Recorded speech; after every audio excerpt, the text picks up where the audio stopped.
Sometimes we have to read like mental athletes. We're not just casually exercising our minds, okay? But pushing ourselves to our full capacity to absorb and understand. I've always been kind of annoyed by the cliche that writing makes us better people. I don't think it does. It might make us more capable and insightful people, and we can use those skills how we wish, to either propagate lies or to propagate truth. But before we even make that decision, we have to steep ourselves in truth so that we're able to recognize it. In my opinion, one of the most truth-packed essays ever written is Self-Reliance by Ralph Waldo Emerson, the great American thinker, lecturer, writer, and I would even say spiritual force. He was also the ringleader to the American Transcendentalism movement, whose most important tenet was self-reliance. So, by talking about the essay, we're talking about the movement. I don't think you can read the essay casually. I don't think you can read the essay once.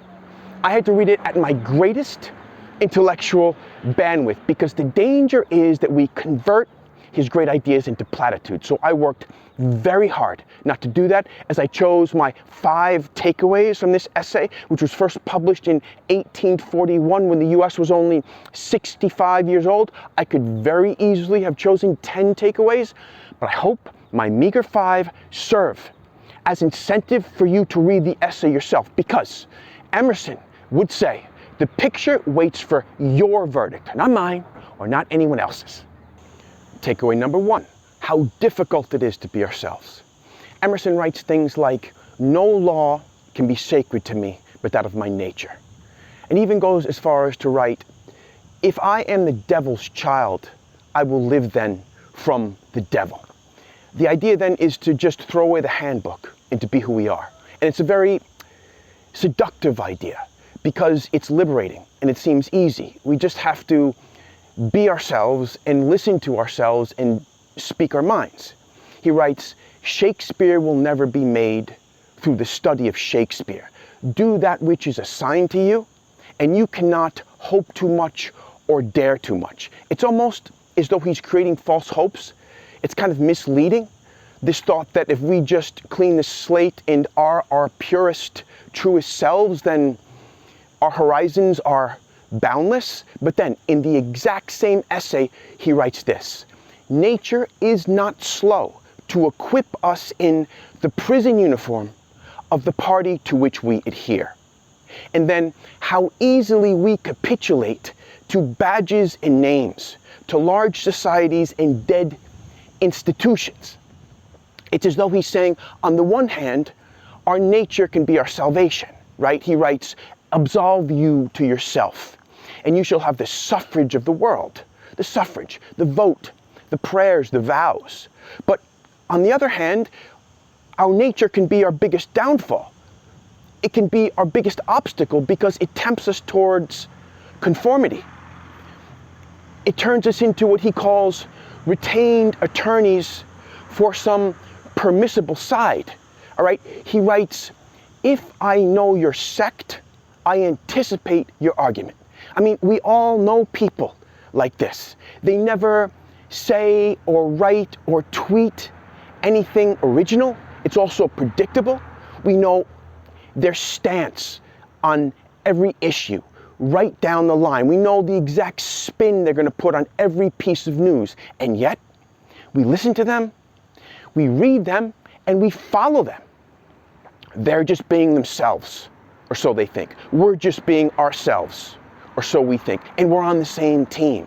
But perhaps, right, they've fallen prey to their nature, and so no longer can follow their nature. I mean, that is the inherent contradiction in all of us that Emerson's essay speaks so masterfully to.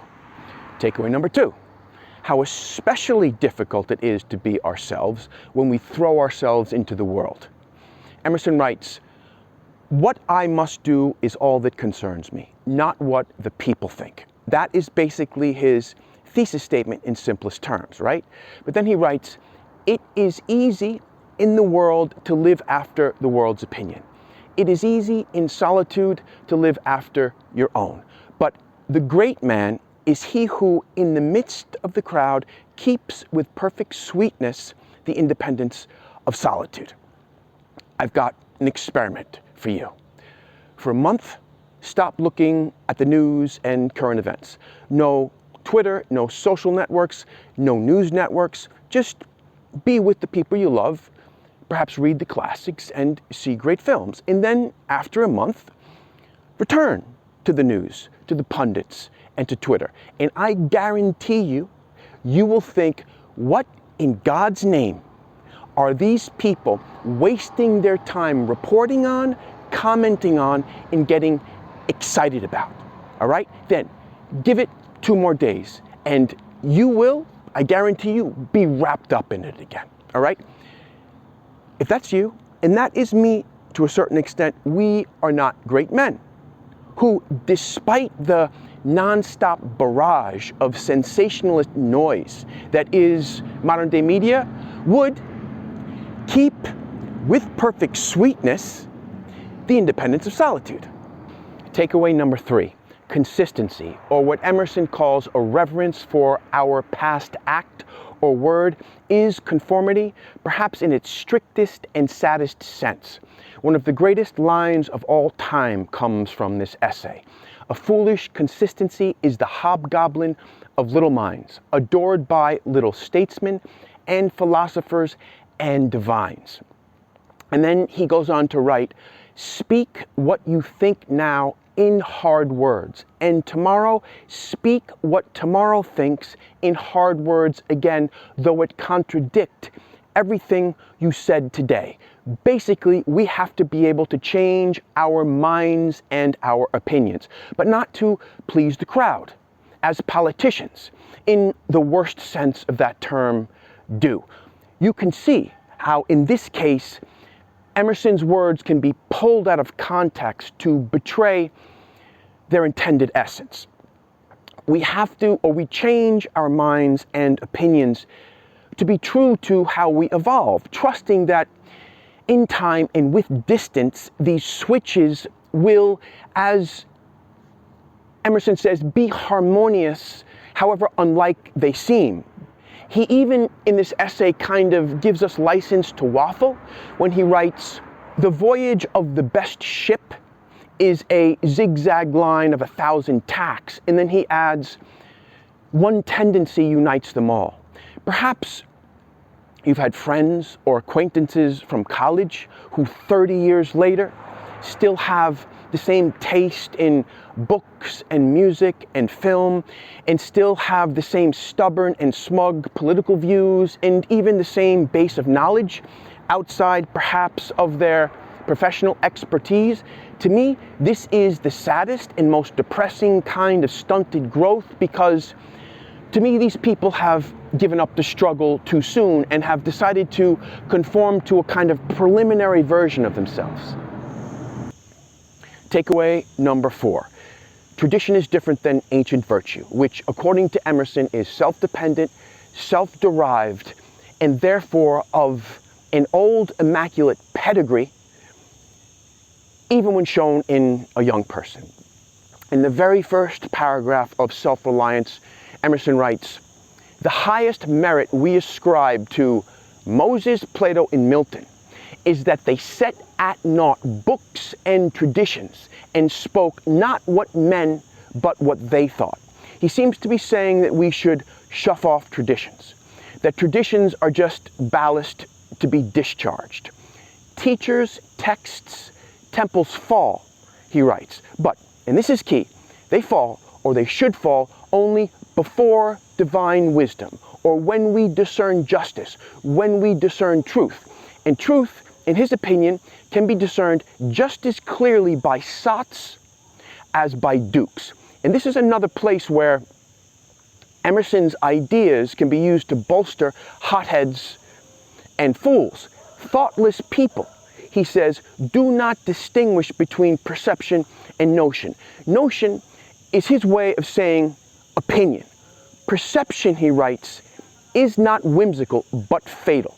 For my perception of it is as much a fact as the sun. Now, I don't know about you people, but in my opinion, this line between perception and notion, perception and opinion, is crossed, for example, when radicals claim that we should, I don't know, defund police, or that gender is a matter of choice, regardless of sexual preference or reproductive organs or chromosomes, or who believe that silencing one side of the political debate, as long as it's the wrong side, is not censorship.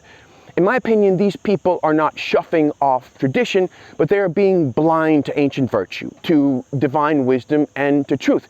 Basically, they're not perceiving. Takeaway number 5. Society never advances, but it undergoes continual change. Emerson writes, "For everything that is given, something is taken.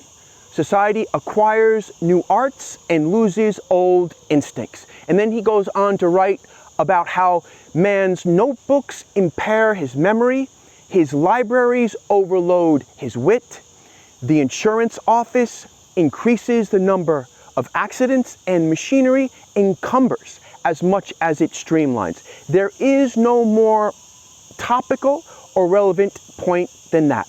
Every day we are more interconnected. Every day we are more interdependent. Every day it's more difficult to live a life of self-reliance, a life of singular experience, precisely the type of life that will create singular minds and that will foster fresh, if not revolutionary ideas. Emerson makes one other point that I think is related to this. He writes, "The persons who make up a nation today, next year die, and their experience with them."